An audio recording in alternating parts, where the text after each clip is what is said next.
Hello guys, welcome back to my YouTube channel. तो आज हम लोग ह्यूमरस बोन के बारे में पढ़ेंगे। ऑलरेडी हमने क्लेविकल और स्कैपुला बोन कंप्लीट कर ली है, तो वो आप हमारे चैनल में जाके चेक कर सकते हैं। तो चलिए ह्यूमरस बोन आज स्टार्ट करते हैं। जो हमारा ह्यूमरस बोन है वो लॉन्गेस्ट बोन है अपर एक्सट्रीमिटी का, और ये 3 एंड्स में इसको डिवाइड किया गया है एनाटॉमिकली। सबसे पहले आता है राउंडेड शेप में अपर एंड, फिर आता है लॉन्ग शाफ्ट, और फिर आता है side to side expanded lower end. 3 ends में इसको डिवाइड किया गया है। सबसे पहले अपर एंड पढ़ते हैं। जो हमारा अपर एंड है, इसमें सबसे पहले आता है हेड ऑफ द ह्यूमरस। जो हेड ऑफ द ह्यूमरस है वो ज्वाइन करता है with the glenoid cavity of scapula. हमने स्कैपुला में ग्लिनोइड कैविटी पढ़ी थी लास्ट टाइम। तो ये जो हेड ऑफ ह्यूमरस है, सिर्फ इतना हिस्सा जो है ये आर्टिकुलेट करेगा स्कैपुला के साथ और बनाएगा हमारा शोल्डर जॉइंट, और इसका साइज जो है वो 1/3 ऑफ दी स्फीयर के बराबर है। इसके बाद जो अपर एंड है उसमें हमारे 2 ट्यूबरकल्स भी प्रेजेंट हैं, जिसका फर्स्ट ऑफ ऑल है लेसर ट्यूबरकल और उसके बाद greater tubercle. Greater means it is larger in size, lesser वाला उससे कंपैरेटिवली छोटा है। ये जो ट्यूबरकल्स हैं, इनके बीच का जो स्पेस है, जो खाली जगह है, जो स्पेस है, वो बनाता है inter tubercular sulcus. Inter means inside, मतलब दोनों के बीच में, बिटवीन ट्यूबरकुलर सल्कस। सल्कस हो गया एक तरह की गहराई और डेप्थ। ये जो इंटर ट्यूबरकुलर सल्कस है, इसका बहुत ही ज्यादा इंपॉर्टेंस है, क्योंकि ये आगे जाके long head of biceps tendon, जो कि हमारा ओरिजिनेट होता था सुप्रा ग्लिनोइड ट्यूबरकल से, स्कैपुला के, हमने लास्ट वीडियो में भी डिस्कस किया था। तो उसको ये एक रास्ता देता है to pass on towards the arm. तो जो हमारा long head of biceps tendon है वो इसके थ्रू पास होके जाता है टुवर्ड्स दी आर्म और जाके नीचे इंसर्ट होता है। ये जो इंटर ट्यूबरकुलर सल्कस है, ये 2 लिप्स या 2 बॉर्डर्स में डिवाइडेड है फर्दर। एक है मीडियल लिप और एक है लेटरल लिप। जो 2 लिप्स हैं ये रास्ता देते हैं to the long head of biceps tendon. उसके बाद इसमें 3 नेक्स आती हैं, जो कि काफी इंपॉर्टेंट है और बच्चे इसमें काफी ज्यादा कंफ्यूज हो जाते हैं, तो हम वो डिस्कस करते हैं।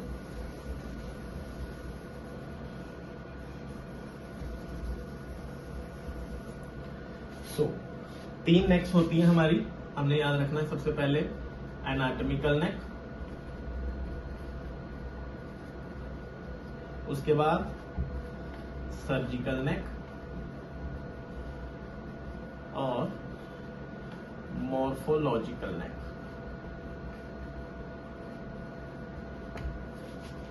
ठीक है गाइस, तो जो एनाटॉमिकल नेक है वो हमारा प्रेजेंट है between the head of the humerus and the upper end of the humerus, जो कि अपर एंड को, इतने हिस्से को डिवाइड कर रहा है हेड ऑफ ह्यूमरस से, उस मार्जिन को हम कहते हैं एनाटॉमिकल नेक।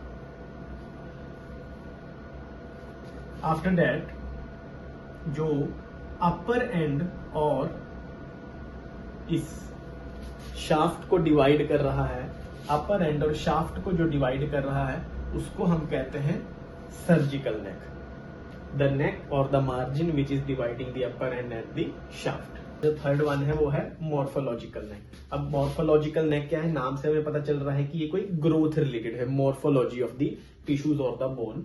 तो मॉर्फोलॉजी का क्या मतलब है, यहाँ पे जो हमारा अपर एंड है, जिसको हम डायाफाइशियल एंड भी कहते हैं, और हमारा जो शाफ्ट है जिसको एपीफाइशियल एंड भी कहते हैं, जब ये दोनों ग्रो हुए, जब इन दोनों की ग्रोथ हुई और ये ज्वाइन हुए, तो उसके जंक्शन को हम लोग कहते हैं मॉर्फोलॉजिकल नेक। ये प्रेजेंट है अबव दी सर्जिकल नेक। तो सबसे पहले आता है ऊपर एनाटॉमिकल नेक, फिर आता है मॉर्फोलॉजिकल और फिर आता है सर्जिकल नेक। अभी हम बात करेंगे शाफ्ट की, जो कि हमारा सेकंड सेगमेंट है ऑफ द ह्यूमरस बोन।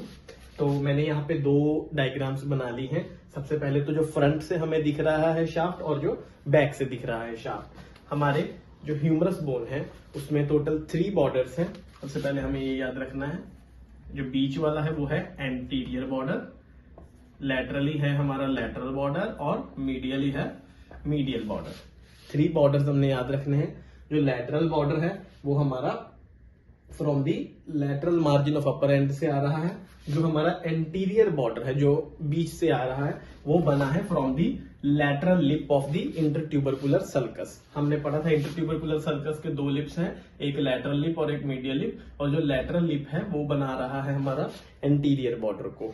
उसके बाद मीडियल बॉर्डर है सेम, जो कि medial and of the medial margin of the upper and से। तो ये तीन हो गए हमारे बॉर्डर्स। उसके बाद सेम ही तीन सरफेसेस है ह्यूमरस के। जो सरफेस लैटरल बॉर्डर और एंटीरियर बॉर्डर के बीच में प्रेजेंट है उसको कहते हैं antero lateral surface.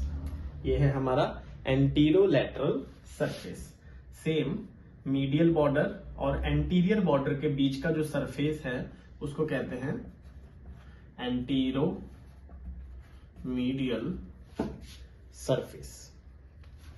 And lastly जो हम बैक से अगर देखेंगे तो लैटरल बॉर्डर और मीडियल बॉर्डर, क्योंकि बैक से तो हमें दो ही बॉर्डर दिखेंगे, लैटरल और मीडियल। तो जैसे ये वाला लैटरल है, ये मीडियल है, इन दोनों के बीच का जो एरिया है, जो सरफेस है, उसको कहते हैं पोस्टीरियर सरफेस। सिंपल टर्मिनोलॉजीज हैं जैसे कि हमने एनाटॉमी में पढ़ते हैं। 3 बॉर्डर्स हो गए, 3 सरफेसेस हो गए। आफ्टर दैट 2-3 इसमें मेजर क्लिनिकल फीचर्स हैं जो हम पढ़ेंगे। सबसे पहला आता है ये बल्ज लाइक स्ट्रक्चर, इसको हम कहते हैं deltoid tuberosity. It is present in the middle part, or we can say in the upper 2/3 of the shaft area at the lateral, towards the lateral border side. It is known as the deltoid tuberosity, where the deltoid muscle gets inserted. उसके बाद posteriorly अगर हम from the posterior surface देखें, यहाँ पे दो चीजें हैं। सबसे पहले तो एक मिडिल पार्ट में ऑब्लिक रिज। रिज आपको पता ही है, एक तरह की क्रेस्ट और एक तरह की प्रोट्रूडेंस जो कि बोन में हमें दिखाई देगी। ऑब्लिक मतलब इट इज डायगोनल और oblique in shape. After that very important structure here is the radial groove. अब रेडियल ग्रूव क्या है, इसका क्या सिग्निफिकेंस है? जो रेडियल ग्रूव है वो पैसेज देती है रेडियल नर्व को to pass through the posterior surface of the humerus. इसके बारे में हम आगे वीडियो में डिस्कस करेंगे। तो 3 स्ट्रक्चर्स यहाँ पे हमारे हो जाते हैं शाफ्ट में। सबसे पहले आगे की साइड लैटरली डेल्टॉइड ट्यूबरोसिटी, फिर पोस्टीरियरली ऑब्लिक रिज, और lastly radial groove which is in the middle part of the shaft of the posterior surface of humerus. तो अब हम लोग बात करने वाले हैं लोअर एंड के बारे में, जो कि 3rd सेगमेंट है ह्यूमरस बोन का। तो लोअर एंड जो है इसमें हमारा, मैंने front end back again same shaft की तरह एक इमेज बना दिया है। तो अगर हम बात करें सबसे पहले फ्रंट एंड का, तो जब लैटरल और मीडियल बॉर्डर नीचे को आ रहे हैं, नीचे को एक्सटेंड हो रहे हैं, तो जो लैटरल बॉर्डर है वो नीचे आके कन्वर्ट हो जाता है इनटू लैटरल सुप्रा कंडाइलर रिज। लैटरल सुप्रा कंडाइलर रिज। और जो मीडियल बॉर्डर है वो कन्वर्ट होता है इनटू अगेन मीडियल सुप्रा कंडाइलर रिज। रिज हो गया एक तरह का फिर से प्रोट्रूडेंस या फिर एक तरह का क्रेस्ट जो कि बोन में बन रहा है। तो जहां पे ये वाइड हो रहे हैं वहां से हमारा ये MSR और LSR स्टार्ट हो जाता है, मतलब वो रिजेस स्टार्ट हो जाती है। और नीचे आते आते यहाँ पे जो एक बल्ब लाइक स्ट्रक्चर और एक ओवल स्ट्रक्चर ये बनाती हैं उसको हम लोग कहते हैं एपीकॉन्डाइल। एपीकॉन्डाइल क्यों कह रहे हैं? क्योंकि कॉन्डाइल होता है कंप्लीट स्ट्रक्चर, एक कंप्लीट स्फेरिकल स्ट्रक्चर, और ये कंप्लीट नहीं है, एक इनकम्प्लीट है, तो इसको हम कहेंगे एपीकॉन्डाइल। दोनों साइड पे, जैसे लैटरल पे हमारा आ गया लैटरल एपीकॉन्डाइल और मीडियल साइड पे आ गया मीडियल एपीकॉन्डाइल। ये आप लोग अपने एल्बो पे पैल्पेट कर सकते हैं, दोनों साइड आपको ये दोनों एपीकॉन्डाइल्स पैल्पेबल हैं।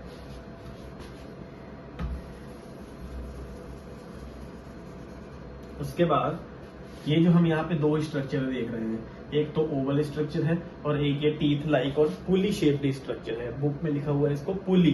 तो सबसे पहले जो ये ओवल स्ट्रक्चर है इसको कहते हैं कैपिट्यूलम। कैपिट्यूलम का मतलब एक स्मॉल हेड, एक लिटिल हेड। ये कैपिटुलम जो है ये आर्टिकुलेट करता है with the head of the radius, जो कि हम नेक्स्ट वीडियो में पढ़ेंगे रेडियस बोन के बारे में, उसमें हम डिस्कस करेंगे कैपिटुलम का फिर से, जो कि आर्टिकुलेट करता है with the radius head. After that ये जो पुली लाइक स्ट्रक्चर है इसको हम कहते हैं ट्रोक्लिया। ट्रोक्लिया ये प्रेजेंट है ऑन दी मीडियल साइड और जो कैपिटुलम है वो प्रेजेंट है लेटरल साइड में। उसके बाद इन दोनों के ऊपर एक तरह के डिप्रेशन और एक तरह के इंडेंटेशन है। जो लेटरल साइड है कैपिटुलम के ऊपर है उसको हम लोग कहते हैं रेडियल फोसा, बिकॉज एक तरह का ये डेप्थ हो गया, एक तरह का ये क्या कहते हैं उसको डिप्रेशन हो गया, तो इसको हम कहते हैं फोसा। एंड जो मीडियल साइड है उसको कहते हैं कोरोनॉइड फोसा। ओके, ये दोनों इस डिप्रेशंस को नाम हो गए, रेडियल साइड का रेडियल फोसा, मीडियल साइड का कोरोनॉइड फोसा। आफ्टर दैट अगर हम पोस्टीरियरली यही सेम चीज का बात करें तो पीछे से हमें सिर्फ ट्रोक्लिया विजिबल होता है, ये ट्रोक्लिया हो गया, और इसके ऊपर का जो फोसा है पीछे साइड का अलग हो गया, उसका नाम है ओलिक्रेनॉन फोसा। जो पोस्टीरियर सरफेस पे डिप्रेशन प्रेजेंट है अबव द ट्रोक्लिया और the pulley, it is known as the olecranon fossa. दो इंपॉर्टेंट पॉइंट जो हमें यहाँ पे याद रखने हैं, जो ट्रोक्लिया है उसका जो मीडियल एज है वो लेटरल एज से आप देख सकते हैं यहाँ पे कंपैरेटिवली थोड़ा नीचे को है, थोड़ा एक्सटेंड कर रहा है डाउनवर्ड्स। तो ये एक इम्पॉर्टेंट यहाँ पे पॉइंट है जो कि आपको नोट करना चाहिए। साइड नीचे को एक्सटेंड कर रहा है और इसके मेजरमेंट है 6 mm। 6 mm जो मीडियल एज है वो एक्सटेंड कर रहा है downwards, and it helps in the formation of the carrying angle. It helps in the formation of the carrying angle. जो हमारा आर्म का कैरिंग एंगल बनता है वो बनता है इस मीडियल एज के नीचे एक्सटेंड करने की वजह से। So now we will talk about the muscle attachments at the upper end of the humerus. So यहाँ पे जो muscle attachments हैं वो सारी insertions हैं muscle की। These are the insertions. तो सबसे पहले हम अगर बात करें lesser tubercle पे, तो यहाँ पे जो हमारा muscle insert हो रहा है वो है सब स्कैपुलैरिस। सब स्कैपुलैरिस जो हमने पढ़ा था कि स्कैपुला के सब स्कैपुलर फोसा से ओरिजिनेट होता है, वो यहाँ आके लेसर ट्यूबरकल पे इंसर्ट हो रहा है। आफ्टर दैट जो हमारा ग्रेटर ट्यूबरकल है उसको इन्होंने 3 इंप्रेशंस में डिवाइड किया है, upper middle and lower, 3 impressions में। तो जो अपर इंप्रेशन है जो हमें आगे की साइड से, फ्रंट की साइड से दिखेगा, वहां पे मसल इंसर्ट होता है, जो उसका नाम है सुप्रा स्पाइनेटस, जो कि सुप्रा स्पाइनस फोसा ऑफ स्कैपुला से ओरिजिनेट हो रहा था, यहाँ पे आके ये इंसर्ट हो रहा है। और ये जैसे सुप्रा स्पाइनेटस हो गया, उसके बाद बैक साइड से अगर हम देखेंगे, ये बैक साइड का पिक्चर हो गया, तो जो ग्रेटर ट्यूबरकल के मिडल इंप्रेशन पे इंसर्ट हो रहा है मसल, उसका नाम है इंफ्रा स्पाइनेटस, और जो लोअर पे हो रहा है उसका नाम है टीरीस minor.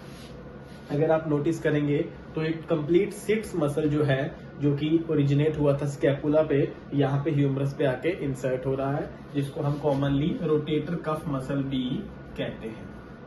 This is also considered as the complete rotator cuff muscles, जो कि 4 रोटेटर कफ के इंपॉर्टेंट मसल्स हैं। ये स्कैपुला से चारों ओरिजिनेट होके इंसर्ट हो रहे हैं on the upper end of the humerus bone. Okay, so ये 4 मसल्स हो गए कंप्लीट। आफ्टर दैट 3 और मसल्स हैं जो कि अपर एंड में हमें देखने को मिलते हैं। सबसे पहले जो हमारा इंटरट्यूबरकुलर सल्कस था, उसके जो लिप्स हैं, जो मीडियल लिप है वहां पे इंसर्शन होता है टीरीस मेजर का। Teres major gets inserted on the medial lip, while the lateral lip got the insertion of the pectoralis major. Pectoralis major and teres major, 2 measures हो गए, और जो 2 मेजर्स के बीच का मसल है जो that is the latissimus dorsi। latissimus dorsi जो हमने पढ़ा था कि ओरिजिनेट हो रहा है from the inferior angle of the scapula. अगर आपने मेरा लास्ट वीडियो नहीं देखा है तो आप लोग चेक कर सकते हैं मेरे चैनल पे, उसमें हमने कंप्लीटली मसल्स का ओरिजिन, इन सब मसल्स का ओरिजिन के बारे में बात की है। तो यहाँ पे अगर हम बात करें तो दोनों लिप्स पे हो रहे हैं मेजर मसल इनसाइड, और जो बीच का जो एरिया है, जो सल्कस है, वहां पे हो रहा है लेटिसिमस डोर्साई का इंसर्शन। इसको हम एक निमोनिक देते होते हैं, the lady between two majors. The lady between two majors, lady यहाँ पे लेटिसिमस डोर्साई और दो major muscles. Muscle attachments of the shaft. तो शाफ्ट पे हमारा अगर हम फ्रंट साइड से देखें तो सबसे पहले, जैसे कि मैंने आपको पहले भी बताया था, जो हमारा डेल्टॉइड ट्यूबरोसिटी है शाफ्ट के मिडिल में, वहां पे इंसर्शन होता है वी शेप में डेल्टॉइड मसल का। डेल्टॉइड मसल का इंसर्शन होता है V shape. After that just deltoid के सामने मसल का इंसर्शन होएगा कोरेकोब्रेकियलिस। ये भी हमने स्कैपुला में डिस्कस किया था ऑन द कोराकोइड प्रोसेस। इसका ओरिजिन हो रहा है और इसका इंसर्शन हो गया at the medial border in the middle of the shaft of the humerus. This is the brachialis. Brachialis muscle का ओरिजिन हो रहा है from the middle of the, और we can say the lower 1/3 of the shaft of the humerus. तो इस muscle का हो रहा है ओरिजिन। ये हमारा हो गया फ्रंट साइड से। अगर हम बैक साइड से देखें और पोस्टीरियर सरफेस से देखें तो ये हमारा हो गया रेडियल ग्रूव। तो रेडियल ग्रूव के ऊपर आपने डिस्कस किया था एक ऑब्लिक रिज है, तो उस रिज से ओरिजिनेट हो रहा है एक muscle, that is lateral head of triceps brachii. Lateral head of triceps brachii.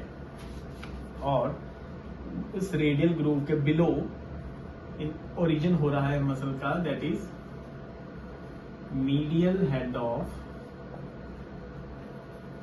Triceps brachii. जो हमारा पोस्टीरियर सरफेस है ह्यूमरस का, उससे इन दोनों मसल्स का ओरिजिन हो रहा है। One is above the radial groove, the other one is below the radial groove. तो इसके लिए एक सिंपल निमोनिक है जो हम याद रख सकते हैं, that is alarm. ALARM। Alarm, जिसमें जो L है, L और A है, that is the lateral head of triceps brachii. अगर हम ऊपर से नीचे की तरफ देखें तो LA हो गया हमारा lateral head of triceps brachii, R हो गया हमारा रेडियल ग्रूव जो कि मिडिल में है, और लास्ट में हो गया हमारा medial head of triceps brachii. तो ये एक सिंपल निमोनिक है, अगर किसी को मतलब इसको याद रखने में दिक्कत हो रही है तो वो ये यूज कर सकता है। लोअर एंड है, उसमें कौन कौन से मसल अटैचमेंट्स हमें देखने को मिल रहे हैं ह्यूमरस। तो अगर फ्रंट एस्पेक्ट से बात करें तो जो लेटरल साइड है, लेटरल सुप्राकॉन्डाइलर रिज, उसमें सबसे पहले हमें मिलता है उसके अपर 1/3 पे origin of ब्रेकियोरेडियलिस muscle. After that जो उसका लोअर 1/3 है, अपर 2/3 पे हो गया ब्रेकियोरेडियलिस, लोअर 1/3 पे हो गया ओरिजिन ऑफ ECRL। ECRL क्या है? Extensor कार्पाई radialis longus. ये दोनों जो मसल्स हैं वो होंगे हमारे टुवर्ड्स दी लेटरल साइड। और जो थर्ड वन है जो कि एपिकॉन्डाइल है, लेटरल एपिकॉन्डाइल, उससे ओरिजिन हो रहा है of the common extensor muscle. जो भी हमारे एक्सटेंसर मसल्स फोर आर्म और रिस्ट को एक्सटेंशन करने में हेल्प करेंगे वो हमारे ओरिजिनेट होते हैं फ्रॉम दी लेटरल एपिकॉन्डाइल। ये हम डिस्कस करेंगे नेक्स्ट वीडियो में भी कि कौन कौन से मसल्स हैं जो फोर आर्म में और रिस्ट में आ रहे हैं। आफ्टर दैट अगर मीडियल साइड से बात करें तो मीडियल सुप्राकॉन्डाइलर रिज पे हमारा मसल का ओरिजिन होता है pronator teres. Pronator teres which helps in the pronation of the four arm, and the last one from the medial epicondyle there is the origin of the common flexor muscles। जैसे lateral side से extensor muscles का origin है, medial side से flexor muscles originate हो रहे हैं। और एक लास्ट मसल जो कि हमें देखने को मिलता है on the posterior surface, यहाँ पे अगर मैं रफली ड्रॉ करूं तो लैटरल साइड पे ओरिजिन होता है एनकॉनियस मसल का हमें ओरिजिन मिलता है from the lateral epicondyle at the posterior surface of humerus. तो अब हम लोग बात करेंगे इसकी क्लिनिकल एनाटॉमी की। तो मेजरली इसमें 3 कंडीशन है जो देखी जाती हैं। सबसे पहले तो फ्रैक्चर का केस जो कि मोस्ट कॉमन है। इसमें फ्रैक्चर्स 3 जगह पे आ सकते हैं। सबसे पहले तो सर्जिकल नेक पे जो कि है अपर एंड और शाफ्ट का जंक्शन। उसके बाद शाफ्ट में मिडल ऑफ द शाफ्ट में फ्रैक्चर आ सकता है, जहां तो फिर मीडियल एपिकॉन्डाइल में। तो इन तीनों ही प्लेसेस में, इन तीनों ही एरियाज में 3 नर्व्स पास करती हैं। सबसे पहले तो सर्जिकल नेक में पास करती है हमारी एक्सिलरी नर्व। उसके बाद जो रेडियल ग्रूव है, जो हमने पढ़ा था पोस्टीरियर सरफेस पे रेडियल ग्रूव प्रेजेंट है, उसमें रेडियल नर्व पास करती है। और जो मीडियल एपिकॉन्डाइल है उसके पोस्टीरियर सरफेस पे पास करती है अल्नर नर्व। ये हम बैक से अगर हम एक इमेज ड्रॉ करते हैं ह्यूमरस का, तो इस प्रकार से तीनों नर्व्स पास करती हैं। और अगर इन तीनों में से किसी में भी फ्रैक्चर देखने को मिलता है तो वो डिस्टर्ब कर सकता है और हैम्पर करता है इन नर्व्स की एक्टिविटीज को, जो आगे जाके हमारी आर्म में और अपर लिम्ब की मूवमेंट और सेंसेशन को अफेक्ट करती है। तो इनको याद रखने के लिए इस ऑर्डर में एक है आटा, राजमा, उड़द दाल, ARU। इस तरह से आप इसको याद रख सकते हैं। उसके बाद अगर तो सुप्राकंडाइलर रीजन, ये अगर लैटरल हम बात करें सरफेस की, अगर सुप्राकंडाइलर रीजन में फ्रैक्चर आता है तो ये हो गया हमारा रेडियस और अल्ना, तो ये एरिया पीछे को डिस्प्लेस होएगा। अगर ये पूरा एल्बो जॉइंट है तो ये सुप्राकंडाइलर फ्रैक्चर के बाद जो लोअर एंड है ह्यूमरस का, वो पोस्टीरियरली डिस्प्लेस होएगा और इसके आगे आने वाली एक आर्टरी जो कि मेजर आर्टरी है हमारे आर्म की, which is known as the brachial artery, इसकी ब्लड सप्लाई है यहां से हैम्पर हो जाएगी, which leads to ischemia and paralysis और paresis of the muscles of the forearm, जिसको हम लोग कहते हैं VIC। अब ये VIC क्या है? Volkmann's ischemic contracture. ये बहुत ही ज्यादा इंपॉर्टेंट टर्म है, वॉल्कमैन्स इस्कीमिक कॉन्ट्रैक्चर। इसमें इस्कीमिया किस आर्टरी का हो रहा है? Brachial artery. और किसकी वजह से हो रहा है? Due to fracture of the supracondylar region of the lower end of the humerus bone. जिसकी वजह से क्या रिजल्ट हो रहा है? पैरालिसिस और paresis of forearm muscles. Okay. इसके बाद जो लास्ट कंडीशन है जो कि हमें ह्यूमरस में देखने को मिलती है वो है इसका डिसलोकेशन। इसके हेड का डिसलोकेशन भी बहुत ज्यादा कॉमन है। अगर कोई भी हम स्पोर्ट्स या एथलेटिक प्लेयर्स में देखते हैं तो इसका हेड का डिसलोकेशन बहुत ही ज्यादा देखने को मिलता है। तो अगर हम इसका बात करें, ये हो गया हमारा glenoid cavity of the scapula और ये हो गया हेड ऑफ द ह्यूमरस। तो जब इसका डिसलोकेशन होता है तो मोस्ट कॉमनली देखने को मिलता है वो है inferior dislocation of the head of the humerus. ये क्यों होता है? Due to any sudden jerk. अगर हम कोई डायरेक्ट ट्रॉमा देखने को मिलता है तो इसको हम डिस्कस करेंगे आने वाले ऑर्थोपेडिक कंडीशंस की वीडियोस में। बाकी अभी के लिए इतना ही। इसको हम कॉमनली कहते हैं subglenoid dislocation of the head of the humerus. तो गाइज ये था हमारा ह्यूमरस बोन। होप आप लोगों को ये समझ आया होगा इसका एनाटॉमी, मसल अटैचमेंट्स और इसका क्या क्या क्लिनिकल एनाटॉमी है। तो अगली वीडियो में हम लोग पढ़ेंगे रेडियस और अल्ना बोन को। तो कोई भी आपको इसमें डाउट हो, क्वेरी हो तो आप लोग कमेंट बॉक्स में पूछ सकते हैं। Thank you very much.